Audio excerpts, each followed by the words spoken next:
থাকবেন, কবরের লাশ জিন্দা থাকবে।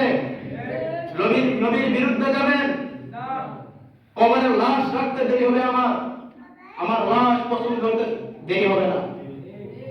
নবীর পক্ষে থাকবেন, নবীর পক্ষে থাকলে কবরে যেমন ভাবে লাশ রাখা হবে তেমন ভাবেই লাশ জিন্দা অবস্থায় থাকবে, নূর নবীর সঙ্গে গল্প করতে থাকবে। সুবহানাল্লাহ বলেন।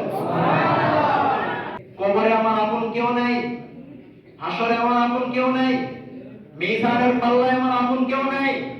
কবর, হাসর, মিজান, ফুলসিরাতে আমার আপন কেউ নেই। আমার আপন যিনি হবেন তিনি রাহমাতুল লিল আলামিন।